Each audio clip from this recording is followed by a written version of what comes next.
रिश्तों में वही रिश्ता सबसे अच्छा होता है जो किसी गलती के बाद हल्की सी मुस्कुराहट और थोड़ी सी माफी के साथ ही पहले जैसा हो जाता है। जो आपसे जलते हैं उनसे घृणा कभी ना करें, क्योंकि यही तो वे लोग हैं जो यह समझते हैं कि आप बेहतर हैं। जब समय आपके विपरीत चल रहा हो तो शांत रहना सबसे बेहतर है। जो होने वाला है वह होकर ही रहता है और जो नहीं होने वाला वह कभी नहीं होता। ऐसा निश्चय जिनकी बुद्धि में होता है उन्हें चिंता कभी नहीं सताती है। गीता में लिखा है, जब भक्ति में मन लगने लगे तो समझ लेना आपने भगवान को नहीं, भगवान ने आपको चुना है। कोई कुछ भी बोले, स्वयं को शांत रखो। धूप कितनी ही तेज हो, समुद्र सूखा नहीं करते। कान भरने वालों से हमेशा सावधान रहे, यह अच्छे अच्छे रिश्तों को बिगाड़ देते हैं। किसी के साथ दुख बांट पाना भी एक तरह का सुख है। योग्यताएं कर्म से पैदा होती हैं। जन्म से हर व्यक्ति शून्य होता है। उस आदमी से सावधान रहो जो बात नहीं करता, और उस कुत्ते से जो भगता नहीं है। इस जगत में सत्य से भी बड़ा सत्य प्रेम है, और जिसके प्रति प्रेम है उसके प्रति असत्य होना मुश्किल है। पूरी दुनिया की सबसे खूबसूरत जोड़ी मुस्कुराहट और आंसू है। इन दोनों का एक साथ मिलना मुश्किल है, लेकिन जब यह दोनों मिलते हैं वह पल सबसे खूबसूरत होता है। जब समंदर में कश्ती लेकर आ ही गए हैं तो अब तूफानों से क्या डरना। प्रभु का रास्ता बड़ा सीधा है और बड़ा उलझा भी। बुद्धि से चलो तो बहुत उलझा, और भक्ति से चलो तो बड़ा सीधा। विचार से चलो तो बहुत दूर, और भाव से चलो तो बहुत पास।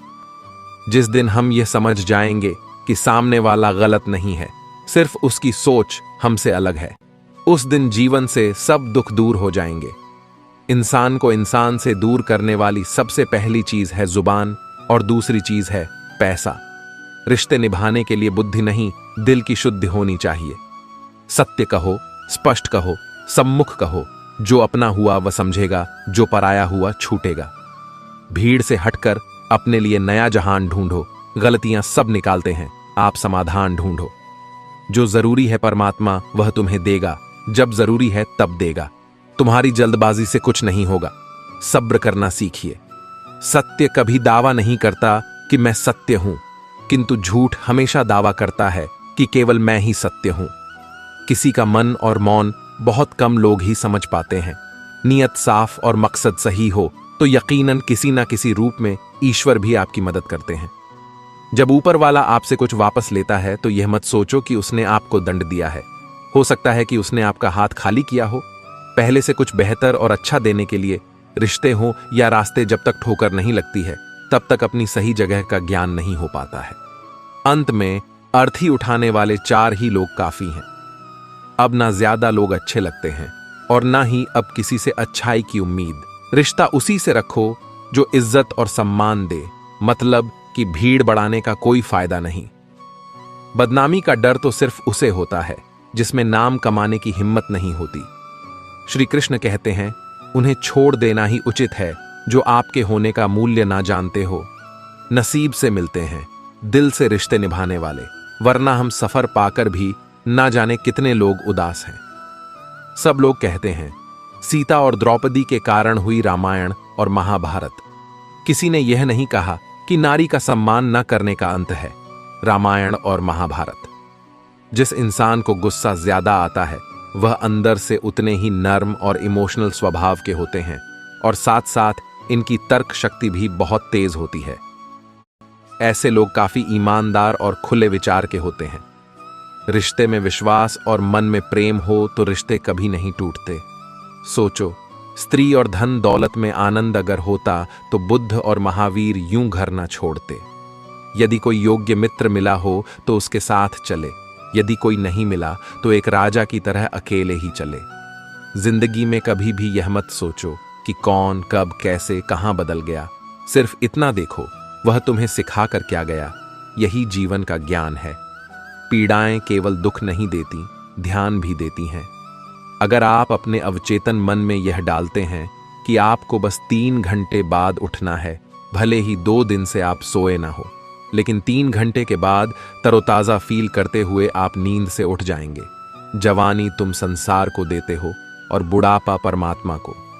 तुम्हारे देने से पता चलता है कि मूल्य किसका है। जवानी तुम व्यर्थ को देते हो और बुढ़ापा सबसे मूल्यवान को। जब शक्ति होती है तब तुम गलत करते हो, और जब शक्ति नहीं होती तो तब तुम कहते हो कि अब अच्छा करेंगे। स्वयं विचार करें। अगर आप दूसरों के विचारों से अपनी जिंदगी चला रहे हैं तो एक दिन आप खुद को एक पिंजरे में पाएंगे। अगर कोई रास्ता आपको डरा रहा है तो समझ लेना आगे बहुत बड़ी सफलता आपका इंतजार कर रही है। मछलियां भी खुश हो गईं, यह जानकर आदमी भी आदमी को जाल में फंसाने लगा है। जीवन एक रेलगाड़ी है, जब तक चलती रहती है लोग आते जाते रहते हैं। कभी तेज चलती है, कभी धीमी चलती है, कभी स्टेशन पर रुकती है। कुछ नए लोग आते हैं, कुछ पुराने उतर जाते हैं, पर सफर चलता रहता है। जब आखिरी स्टेशन आता है सब उतर जाते हैं, कोई साथ नहीं रहता। इसी का नाम जीवन है। जब अच्छा समय नहीं रहा तो बुरा भी नहीं रहेगा। इंसान का कुछ समझ नहीं आता। इंसान अपने बच्चों का जन्मदिन बनाने के लिए किसी बेजुबान का मरण दिन बना देता है। कभी कभी मन को मना लेना ही बेहतर होता है। हर जिद हमें खुशी नहीं देती। स्त्री हठ के समक्ष सब बेबस है। अगर पत्नी किसी बात के लिए हट कर दे तो दुनिया का कौन सा पति अपनी पत्नी के हट को इनकार कर सकेगा। और तो और हमारे रामचंद्र जी महाराज को ही देखिए। सीता जी ने कहा, मैंने सुवर्ण मृग देखा है, मुझे वही मृग चाहिए। अब सुवर्ण मृग तो कोई होता नहीं। इतनी समझ तो गुरु मां एक बालक को भी होती है, एक साधारण व्यक्ति को भी होती है।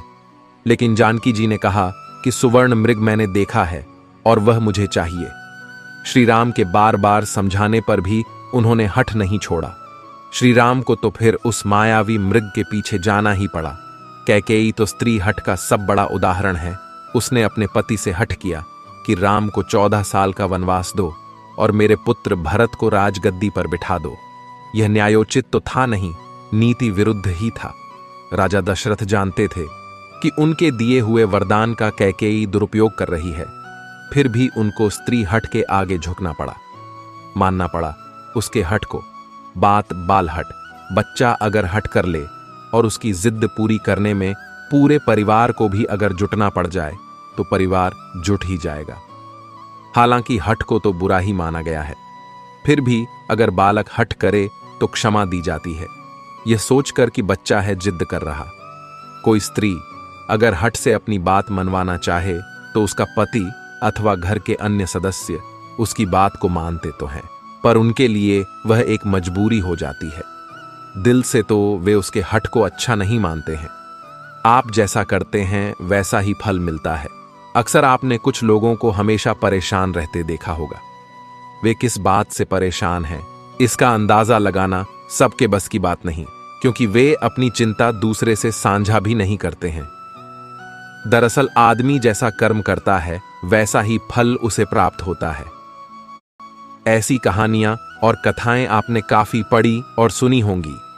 जागरण अध्यात्म में आज हम आपको इससे जुड़ी ही एक कहानी के बारे में बताने जा रहे हैं।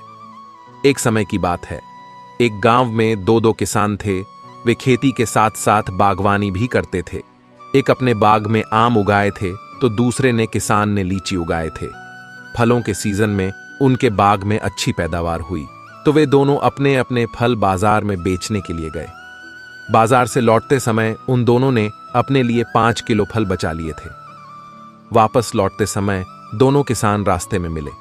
दोनों एक दूसरे से बातें करने लगे। आम वाला किसान बोला, मैंने फल बचा तो लिए, लेकिन इस बार खूब फसल हुई।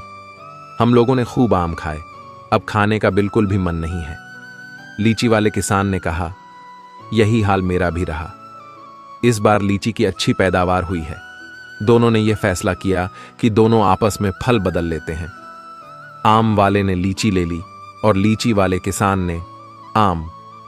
लेकिन आम वाला किसान बहुत लालची था। उसने दूसरे किसान से नजर बचाकर कुछ आम अपने लिए रख लिए।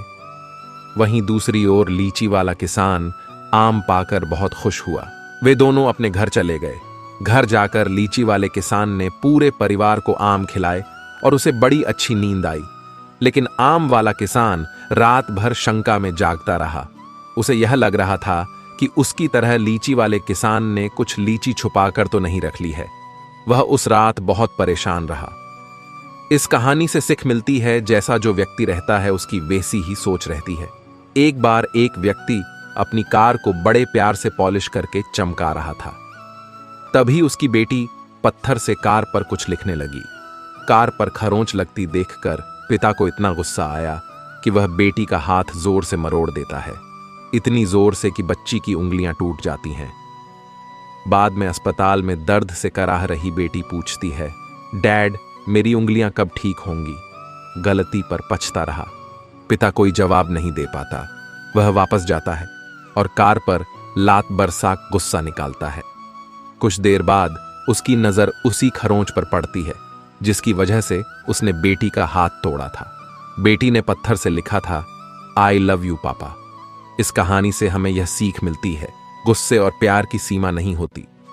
याद रखें कि चीजें इस्तेमाल के लिए होती हैं और इंसान प्यार करने के लिए, लेकिन होता इससे उलटा है।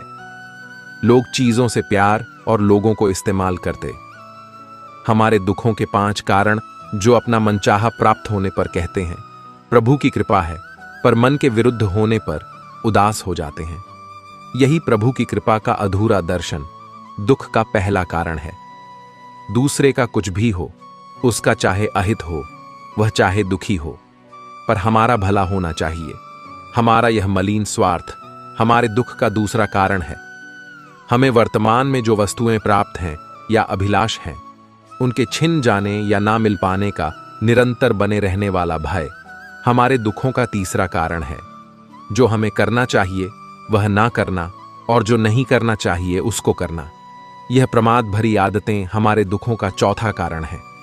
हमें निमित्त बनाकर कहीं कोई सुंदर घटना हो जाने पर उसका सारा श्रेय हम अकेले ही ले लेना चाहते हैं। यही अहम भाव हमारे दुखों का 5वां कारण है। स्वास्थ्य सबसे बड़ी दौलत है। संतोष सबसे बड़ा खजाना है। आत्मविश्वास सबसे बड़ा मित्र है। ईश्वर सिर्फ मिलाने का कार्य करते हैं। संबंधों में दूरियां या नजदीकियां बढ़ाने का कार्य मनुष्य स्वयं करता है। मन के झूठ पकड़े कई दफा हम अपने सच से दूर भाग रहे होते हैं। हम नहीं जानते या जानना नहीं चाहते कि आखिर हम चाह क्या रहे हैं। एक तरफ कहेंगे कि हम अमुक को देखना नहीं चाहते, पर फिर कहेंगे कि वे बात क्यों नहीं कर रहे हैं। कभी कहेंगे कि किसी से कोई उम्मीद नहीं है, फिर चाहेंगे भी कि दूसरे हमारे लिए कुछ करें। इस तरह एक साथ 2 विरोधी विचार दिमाग में चल रहे होते हैं, हमें उलझा रहे होते हैं। ऐसे में कुछ पल ठहरे, अपने विरोधी विचारों को देखें, कुछ देर उन विचारों के साथ समय बिताएं। रोड पर घायल पड़े पक्षी को मैं घर लेकर आ गया। कुछ ही दिन में वो लगभग ठीक हो गया, घाव भर गए। मैंने एक गांव वाले से पूछा, यह पक्षी थोड़ा उड़ नहीं पा रहा, क्या मैं पास मौजूद पहाड़ी पर इसे छोड़ दूं, जहां इसके बिरादरी के और भी पक्षी है? उन पक्षियों के साथ इसका मन लग जाएगा। गांव वाले ने कहा, आपने इसे बचाया है तो इसे मरने के लिए मत छोड़ो, इसे ठीक होने तक अपने पास रखो, क्योंकि इसे कमजोर असहाय देखकर इसी के बिरादरी वाले इसे चैन से जीने ना देंगे, इसे नोच नोच कर खा जाएंगे।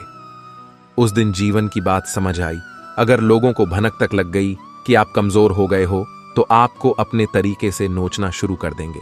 इसलिए भले अकेले में घुटकर मर जाओ, लेकिन अपने आप को किसी की नजर में कमजोर साबित मत करो, क्योंकि आपकी असहाय स्थिति का केवल फायदा उठाया जाएगा, न कि मदद की जाएगी। भगवान की पसंद क्या है? भगवान को कौन लोग पसंद है? गीता में भगवान श्री कृष्ण ने कहा है कि मुझे साथ रहने वाले लोग सबसे ज्यादा पसंद हैं। हर स्थिति परिस्थिति में व्यक्ति साथ बना रहे, यह बड़ी बात है। दुख में ज्यादा दुखी ना हो और सुख में ज्यादा उछले नहीं। सुख दुख, मान अपमान, जय पराजय, खोना पाना, आना जाना, हानि लाभ तो लगा ही रहेगा। जीवन में अगर एक जैसी स्थिति सदा बनी रहे तो जीना मुश्किल हो जाएगा।